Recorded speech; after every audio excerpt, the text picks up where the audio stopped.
Beating by Deja. Chapter 3. The next hour for Lee Scoresby and Hester was just about as unpleasant an hour as they had ever lived, including the one when they were penned down under gunfire and Hester had been clipped by a bullet and Lee had one still lodged inside him. Then adrenaline from the battle had carried them through, and then they had passed out and missed the worst of the pain. That hour had been painful and terrifying, but the kind of terrifying one might barely have the time to notice in the moment, though it haunts one's dreams for years after. The hour they spent now was almost the opposite. There was nothing to keep busy with, and no way to fight, and so nothing to distract them from how very horrible the present was. Lee felt exhausted to his soul. The whole ordeal of being made to walk with his arms bound, and the deep bruises and lacerations from the fight, and from the walk from falling hard. And then to have his demon touched and pulled away. He was exhausted to his soul, and he was still a captive and still surrounded by tormentors who seemed disinclined to let him lay still and recover. If he thought his ribs might be cracked before, he was fairly certain they were most definitely broken now. "What's that sound?" said a voice in the dark, gleeful and hateful all at once. The sound might have been Hester inadvertently shifting just a millimeter. She huddled, trembling and trying not to, because one of their guards had taken the captain at his word and then some when told to beat them if Hester made a noise, and considering his violent interpretation, neither was completely sure he had taken the second instruction, that he not kill them, to heart. Lee strained his ears not to hear Hester. He knew she was as silent as only a hare could be, and was certain his tormentor was pretending to hear things as her. No, Lee was listening for anything, really. He could not see, and what he could smell was neither pleasant nor useful, and all he could taste was the foulness of the rag in his mouth mixed with his own blood, and what he could feel was the metal encasing his wrists, holding them behind his back and around his ankles. And cold. And pain. There was quite a lot of the latter, and just enough of the former to be unpleasant without numbing the pain. Mostly he was listening because being hit was unpleasant, but not knowing it was coming was worse. "Did you either of it make a noise?" the voice of the less pleasant guard said, coming from yet another direction, and Lee tensed. He knew what was coming, but not from where or to what part of his body. "I didn't hear anything," answered the other guard, his voice young and trying to sound unconcerned, but betraying his unease. Normally, Lee would pity him and try to search out how he might help the boy who got in over his head. Under the current circumstances, he was a bit preoccupied with worrying over people who hadn't taken up with violent abductors. Himself, mostly, and Hester, seeing as they were the ones currently abducted. But also Iorek and Lyra and Pan. Lee had plenty of time to fret and worry and try to make some kind of plan that would protect his friends, and there was nothing. He could see no way to free himself, not without help. And wasn't that humiliating? Even worse, though, he was the bait. He could be the very reason those he loved were hurt. "I think I did either of it," said the older guard, voice very close now, which was all the warning Lee got before the fist to his stomach. Lee gagged, doing his best to not be sick, because if he were sick with the gag in, there was a good chance he'd drown in it. For a long moment, there was nothing else to think about. Don't be sick, and remember how to breathe. For long seconds, his diaphragm spasmed, and he couldn't get a breath, and he was gagging on nothing, and all his body hurt by that point, but it radiated from that point in his stomach where the fist had met. Looking on the plus side, at least it wasn't his ribs again. Lee thought a few more hits there, and he'd end up choking on blood, and his tormentor would swiftly have become his murderer. Perhaps the guard knew that too, because for a while he amused himself by aiming for just about everywhere except his upper torso. If there was one win to be had here, it was that Lee managed to hold his silence almost as well as Hester. True, he did it by clenching on the gag as hard as he could, but he did not scream again. "Get up! On your knees!" ordered the guard an unknown amount of torments later. They insisted on this. Lee would prefer to just let himself lie on the ground, curled up as well as he could to protect his more vulnerable places, but the guard liked him on his knees. When Lee tried to pretend to be knocked unconscious or just ignore the order, the guard would go over and shake Hester's cage until the poor hair felt almost as rough as Lee. Hester still didn't make a noise, not even then. The only reason Lee even knew what was happening was because he could feel it as sure as she felt every hit on him, and he would scramble to his knees. His knees felt raw by that point. The ground was not soft, and they had already taken a skinning during the worst of his tumbles during the walk there, but compared to everywhere else, they weren't so bad off. It was the being made to kneel that he hated. Even if they'd offered him a pillow to kneel on, he'd have hated it. Every time was a struggle in balance, a struggle against his wounds, against pain, a struggle to do as he was told. This time was worse because he did not actually know when he had stopped kneeling, and if that was happening, then passing out likely wasn't far off. And if he passed out, then he definitely would not be able to do anything to stop the things to come or help his friends. He completed that struggle before they could do anything to Hester and stayed as tall and still as he could hold himself, which was not very. He was trembling too hard and his muscles too exhausted. He felt cold. Colder than he thought he should, but he had lost all sense of time, and maybe it was night. Nights in Lapland were cold, even in the summer, and he didn't have his coat. He waited for another hit to come in the dark. He waited for a chance to fight back. He waited. The next hit didn't come. Instead, there was the sound of a door. "Made a lot of noise, did the rabbit?"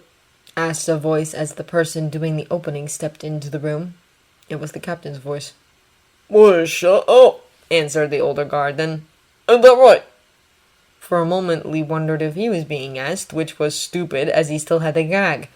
But it was the other guard, the young one, who did answer, his voice hesitating a moment. "Yes, sir, that's right," he said. You didn't kill them, then. Good job to both of you. Now it's time. Get them ready." And he turned and left. Lee did not know what that meant, but it did not bode well. Outside, Iorek and Lyra had similar misgivings as they noted an increase in activity. "Just when are we going to go get Mr. Scoresby?" Lyra asked, not for the first time. "As soon as the time is apt," Iorek answered just as calmly and patiently as he had answered the first time. Sometimes he would growl deep in his throat, his keen senses taking in all they could and fitting together the pieces of the trap like a puzzle. He never growled at Lyra, though, and Lyra could appreciate the sentiment. If girls could growl half so well, she would have been growling herself. "Mr. Scoresby has been very quiet this last hour," Lyra remarked next, her voice mostly managing to hold back the tremble. "He hasn't screamed again, has he?" "Lee's not dead in there," Iorek said, answering the real question Lyra had not dared to ask. "And he's not dying. A dying man smells different from a live one." "You can smell that from all the way out here?" Lyra asked, surprised. "A bear can smell things for miles. I could have tracked them even without their footprints. The only reason I never knew they were here before was because we were moving downwind, so as not to spook the elk, and the camp was behind us. The moment the wind shifted, I knew. Just as I know they are building up a trap in there. A trap meant for me." "What kind of trap?" Lyra asked, alarmed. "One that needs casks of oil," Iorek answered. "And I think Lee will be the bait. They want him alive for that." But they did not need him alive, Iorek did not tell her. Iorek knew he would attack them, whether to rescue his friend or avenge him. He also did not tell her that Lee's scent was that of a wounded animal. Had Iorek been a primitive bear, one who didn't count Lee as a friend, he might have sensed him as easy prey. He told her none of that, for although armored bears do not shelter their young, neither do they needlessly burden them. And even aside from that, Iorek did not like to think on his friend as wounded prey, and it was easier not to say it. "But what is our plan?" Lyra demanded. "And why are we just waiting here while they set up their trap with Mr. Scoresby as bait?" "Don't scold him, Lyra," Pan said in what was likely meant to be just for her ears, only bears are very keen of hearing. They could not hear as well as they could smell, but their hearing was most certainly better than most humans. Had we rushed in, they would have had me in a net in seconds and set it alight. Perhaps I could have fought myself free before I burned up or choked on the smoke, but they would not have left me alone to do it. They have weapons and they mean to use them. The trap was already set long before they went for Lee Scoresby. They only move now because I failed to spring it as they had hoped. Now they mean to raise my wrath until I lose all reason and storm in anyway. And once I am dead, they will come for you. And I think they mean to use your love for Lee Scoresby to keep you from running too far away for them to catch you. You won't run off on your own if you think you are leaving him to his fate, and so you will stay close, and you will be alone, and they have wolf demons and they will fight you. I do not know why they want you, but I am convinced capturing you is what this entire thing is about. Lyra and Pan listened to this speech, pale and aghast. But Iorek, how do you know all that? Lyra asked, not questioning that it was true, for she sensed it was, but wondering how he could know. You cannot trick a bear. I have told you this. I could smell the rope soaked in oil. Fire is an old weapon used against bears. We use it ourselves. The meaning is not hard to deduce. And I could hear the leader talking from time to time. Not well, my ears are not so keen as my nose, but perhaps better than you were able. I cannot hear inside the buildings. I cannot hear Lee Scoresby, but I can hear when words are spoken outside. They know you are here, and they know I am here, and they want you, and are expecting me. Then what are we going to do? Lyra asked. How are we going to save Mr. Scoresby? Iorek said nothing for a moment, feeling the weight of the girl's expectations and thinking, for perhaps the 100th time, that there really was something of a bear in her spirit. She did not doubt for a moment that Iorek meant to go after Lee Scoresby, trap or no trap, even though the most sensible action would be to go far away and escape while they still could. Iorek had no doubt that the idea of simply running away had not even crossed Lyra's mind, not for a single moment, nor did she conceive that the idea might have crossed Iorek's mind. She would be wrong. If Iorek were alone, there was not a force in the world that could make him leave Lee Scoresby to his fate, even if it meant knowingly leaping into a trap. But he was not alone. He had Lyra in his charge, and he had promised Lee that he would protect her. Protecting her best would mean taking her someplace far from those who threatened her. Bears do not break their word, not true bears like Iorek. Neither do bears abandon their companions. Iorek felt torn in a way he rarely knew. Bears know what is right, and they do it without hesitation. But now two paths were right, and he was somewhere in between. So he did not run, and he did not attack. And all the while he could smell Lee and Hester close, wounded. But he also did not simply wait. Bears do not hesitate.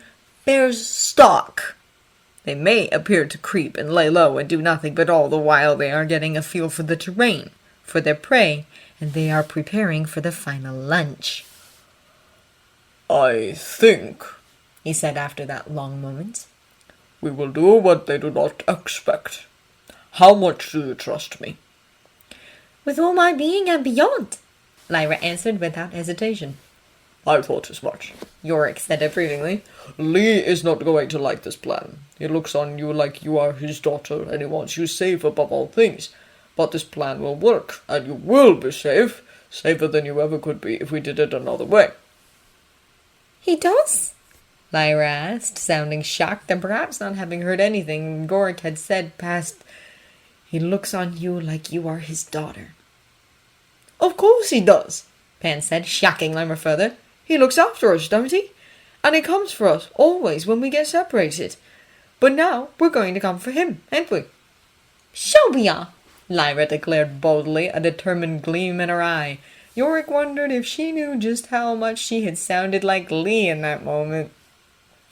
Lyra Silvertongue, said Iorek, you will need to be brave and wise a little longer, and then we will be together again. And they will all be dead, Lyra added. A different adult might have been alarmed by her bloodthirstiness. The bear approved. And they will all be dead, he agreed, which was more or less the moment Lee and Hester were dragged away from their prison to the middle of the open space. It was all stone there, except at the center, where a metal pole with shackles was waiting. That was where Lee was made to go. Hester, still in the cage, still kept an uncomfortable distance, was laid nearby. The captain put his foot on the top, effectively making sure that the hare had no chance to escape while everyone was distracted. Not that the hare could have gotten far anyway, not with Lee shackled to the pole. Preparing Lee had involved removing the gag at last, but not the blindfold. They wanted him to have the use of his voice for what was to come, but he did not need to see. They also removed his shirt, leaving his upper torso bare. His rough treatment was clearly evident across his chest. Blotches of red, purple, yellow, almost black in places, bleeding in others, scratches and bruises with hardly any unblemished skin to see. His back was somewhat less marred. There were bruises, but not as bad as his front. That was going to be remedied very soon. Lyra and Iorek could not see this, of course, because the fence, flimsy contraption though it was, still did its job of screening what was on the other side. They could hear the commotion, though, and Iorek knew by scent alone the moment his friend was dragged out. "What is happening?" whispered Lyra. They mean to incite my wrath now, growled Iorek, and they are going to succeed. "What?" Lyra said. "Why, what are they going to do?" Iorek did not answer. He did not need to. Lyra did not have a bear's ears, but the sounds were nearby and out of doors, and they carried quite well enough. "How many?" said a voice. "Not least," Until his friends come for him, answered another. Then after a small pause, or until he's dead. there was a longer moment of silence. And a sound familiar and unfamiliar at the same time, of something striking against flesh, accompanied by a noise that was as much surprise as it was pain. Not a scream, but close to one, and loud enough to be heard all the way where Lyra and Pan and Iorek were listening. That was Lee Scoresby's voice. The smacking sound came again, this time without the cry, but it was too late. They had already heard, and they already knew. And striking sound came a third time. "They're hurting him," Lyra whispered, barely able to say the words. She was so full of passion and anger and fear and horror all at once. They're beating him, ain't they?" Iorek's response was a growl. When he did speak, the rumble was so low, Lyra had trouble understanding him, and Pan had to repeat his words back for her. He did have a plan. Perhaps it was even a good plan. I understand," Lyra choked out. "I can be strong enough for Mr. Scoresby. I will tell such lies they won't know, but the sky has turned red." Then go, said Iorek, before I lose my reason and my life. Lyra went alone, except for Pan, feeling very small. All the while they could hear the meaty thuds of something hitting against someone, as though they never meant to stop. But they would stop. Lyra went right up to the gate to the stronghold, and she knocked on the door. "Hey!" she shouted at the top of her lungs. "Hey, I want to talk to you!" The striking sound stopped, and the gate opened. Then it closed again with the girl and her demon on the other side.